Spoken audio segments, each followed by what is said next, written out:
চলো বন্ধুরা, তোমাদের সঙ্গে আমি আমার ডেইলি স্কিন কেয়ার রুটিনটা শেয়ার করি। তো ফার্স্টে কিন্তু আমি আমার পছন্দ মতো একটা ফেস ওয়াশ ইউজ করে নিলাম। তোমরা নিশ্চয়ই কোনো ফেস ওয়াশ তো ইউজই করো।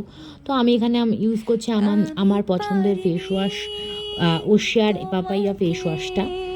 এটা আমার খুব ভালো লাগে, তাই আমি করে নেওয়ার পর আমি এখানে ব্যবহার করছি ওশিয়ারই আর একটা স্ক্রাবার। এই স্ক্রাবারটা আমার ভীষণ ভালো লাগে।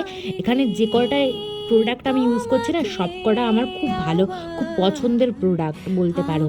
আর তোমরা যখনই মানে স্ক্রাব করবে না মুখটাকে, তখনই না অনেকক্ষণ ধরে মানে মুখটাকে একটু মানে ম্যাসাজ করবে, একটু বুঝেছো, তাহলে না ভালো হয়। মিনিমাম 20 মিনিট তো করবে, আর 20 মিনিট এটাকে রেখে দেবে। তোমাদের স্কিনের জন্য এটা ভালো। আর আমার এই স্ক্রাবটা যদি তোমরা বলতে পারো তুমি 10-এর মধ্যে কত দেবে, আমি 10-এ 10 দেবো। কারণ স্ক্রাবটা খুব ভালো লাগে আমার। স্ক্রাবটা মাখার পর একটা কি সুন্দর ময়শ্চারাইজার ফিল আসে। কিন্তু তোমরা স্ক্রাব ব্যবহার করার পরে কিন্তু মুখটাকে একটা টোনার তোমাদের অবশ্যই ইউজ করতেই হবে। আর খুব হালকা হাতে কিন্তু আমি জল দিয়ে দেখো ধুয়ে মুছে নিয়েছি। আর এই হচ্ছে টোনারটা ব্যবহার করছি, এটা ওশিয়ারই।